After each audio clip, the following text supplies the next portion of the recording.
Imagine opening TikTok and realizing the person on your screen is not performing.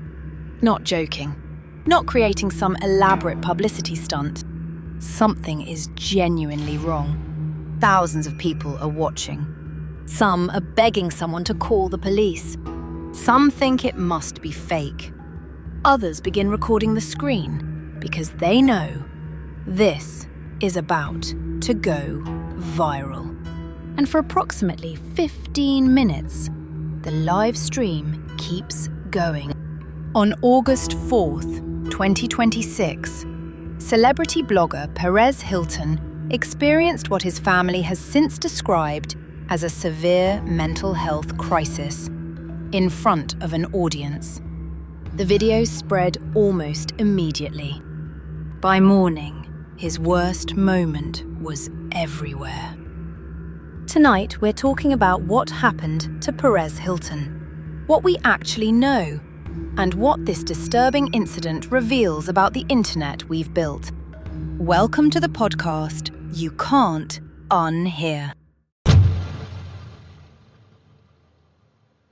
Before we continue, we will not describe the injuries in graphic detail, and I strongly recommend that you do not search for the original footage. PEREZ HILTON became famous during one of the harshest eras of celebrity gossip. His real name is Mario Armando Lavandera Jr. In the mid-2000s, PerezHilton.com became one of the biggest celebrity blogs on the internet. At its peak, millions of people visited the site every day. Hilton built his brand around gossip, paparazzi photographs, rumors, and aggressively commenting on celebrities' private lives. Britney Spears, Paris Hilton, Lindsay Lohan, Amy Winehouse, almost nobody famous was safe from the blog. Years later, Hilton acknowledged that he had sometimes treated celebrities more like fictional characters than real human beings. He told The Guardian that becoming a father helped change the way he thought about the people he covered. That history matters, because after August 4th, the person who had spent years documenting other people's worst moments suddenly became the person being watched. The first major warning this year came months earlier. In March 2026, Hilton revealed that he had spent 21 days in the hospital. It began with influenza. According to Hilton, he took medication without food, developed a stomach ulcer, then suffered a perforation that led to sepsis. His condition became extremely serious. He underwent procedures, developed additional complications, and later said he had nearly died. The experience appeared to change him. Hilton spoke publicly about becoming more spiritual, reconsidering his priorities, and wanting to spend more time around family. By June, he had decided to leave Las Vegas, where he had built his life for several years, and return to his hometown of Miami. Part of the motivation, according to Hilton, was family. His mother had relatives there. His 3 children would be closer to extended family. And after nearly dying, home suddenly felt more important. But beginning again is rarely as simple as packing boxes. Hilton had an established routine in Las Vegas. His children had schools. He had professional connections, a house, a community. Moving meant rebuilding all of it. And reporting shortly before the August incident indicated that Hilton had been struggling with that transition. Hilton had also spoken publicly about anxiety and periods of depression long before 2026. In 2014, he wrote about struggling emotionally and forcing himself to smile, while his mind felt difficult to control. In 2015, he openly discussed anxiety on his own platform. That history is relevant, but it still does not give us permission to diagnose what happened on August 4th. We do not know whether he was experiencing depression, psychosis, a medication reaction, a substance-related episode, mania, delirium, or another psychiatric condition. Only the clinicians treating him have access to that information. On Tuesday night, August 4th, Hilton began live streaming on TikTok. Viewers quickly realized something was seriously wrong. The live stream started with PEREZ talking openly about self-harm and ending his own life. Things escalated quickly, and the next parts showed PEREZ holding a knife and harming himself while naked. What made this even more shocking was that, after all of this, PEREZ joined a TikTok battle with 3 or 4 other people. He was covered head to toe in his own blood, clearly in distress, and these people's reaction was just, "Oh, PEREZ, we don't do that here," and "PEREZ, stop it."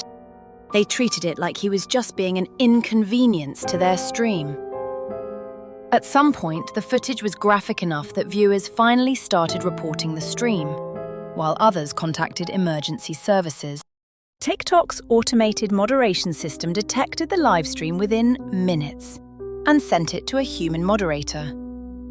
According to the company, the moderator determined that the stream should be removed. But something went wrong. TikTok later said the moderator encountered an error while trying to terminate the broadcast. The livestream continued for roughly 15 minutes. Hilton also reportedly restarted broadcasts after interruptions, making the moderation problem even more difficult. Eventually, TikTok itself contacted law enforcement.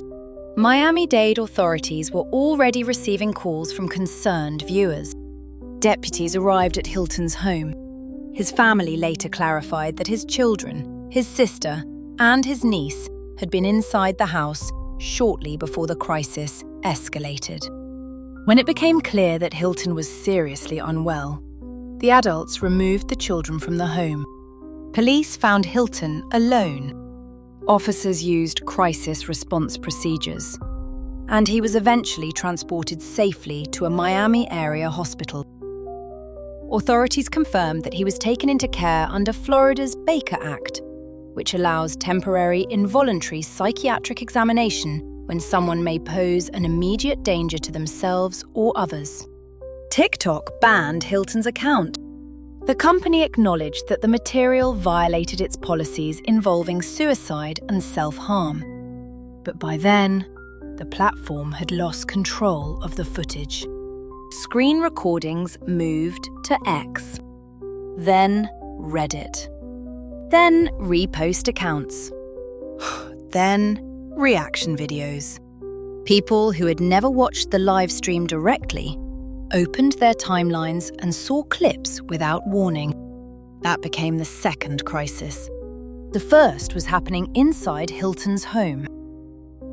The second was happening across the internet. Some people responded exactly as you would hope. They called authorities, reported the stream and stuff like that. Others treated it as content. Some questioned whether it was real. Some accused Hilton of trolling. Others made jokes, shared clips, or debated whether the entire thing was a publicity stunt. And that reaction tells us something uncomfortable about modern social media. We have become extremely good at recognizing content. We may be getting worse at recognizing a person. There was also considerable online speculation about why Hilton behaved the way he did. One theory claimed the episode looked too extreme to be ordinary self-harm, and therefore must have been caused by drugs or psychiatric medication. There is currently no evidence supporting that conclusion. No reliable source has reported that Hilton was intoxicated. No source has confirmed what psychiatric medication, if any, he had recently started. And no clinician involved in his treatment has publicly identified a medication reaction as the cause. There is another possibility that is much simpler. Hilton had nearly died months earlier. He moved his children across the country. He was rebuilding his professional life. He had previously spoken about anxiety and depression. His family now explicitly describes what happened as a severe mental health crisis. The story becomes even more complicated because of Hilton's own history. For years, his career profited from other celebrities losing control in public. Britney Spears' breakdown became content. Amy Winehouse's addiction became content.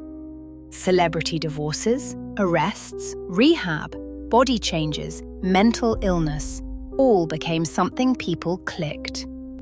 Hilton has acknowledged that his earlier work could be cruel.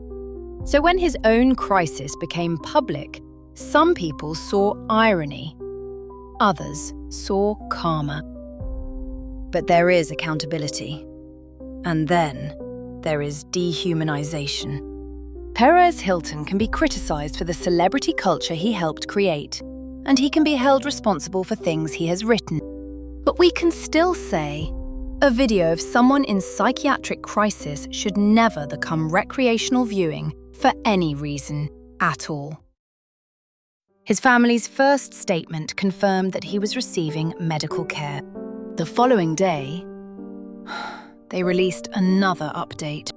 They said Hilton was able to communicate, which gave them hope.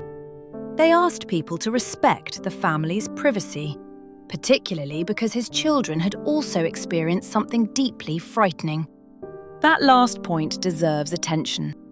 The viral conversation is about Perez Hilton. His children experienced the real event. For them, this is not celebrity gossip. It is their father. TikTok is now facing its own questions. The platform says its automated system worked. It identified problematic material. A human moderator also recognized that it needed removal. The failure occurred when the moderator encountered a technical problem. But from a user's perspective, the distinction may not matter much. The material stayed online. People saw it. Copies escaped. And once a graphic live stream exists outside the original platform, removing every copy becomes almost impossible. The system can detect harm. The harder challenge is stopping harm fast enough. This is not unique to TikTok. Other platforms have spent years confronting live-streamed violence, suicide, mass shootings, and other traumatic footage. Real-time broadcasting creates a moderation problem that uploaded videos do not. When someone uploads something, a platform can scan it before distribution. But when something is live, every second of delay becomes another audience. And then there are the viewers. We like to think platform moderation is someone else's responsibility. But everyone who records, reposts, quote tweets, or sends graphic footage to a friend makes a moderation problem larger. Sometimes the most ethical response to shocking content is extraordinarily boring. Don't repost it. Don't hunt for the uncensored version. Don't turn it into a reaction video. Report it and move on. Not everything we witness needs another audience. So what does remain unknown at this point? The diagnosis. We do not know whether medication played a role. We do not know whether substances played a role. We do not know whether his March illness directly contributed. And anyone claiming certainty about those things currently knows more than his family has publicly disclosed. Thanks for joining me tonight. Don't forget to subscribe so you won't miss any updates about the case. Until next time, stay curious, stay safe, and I'll see you on the next episode of the podcast You Can't Unhear.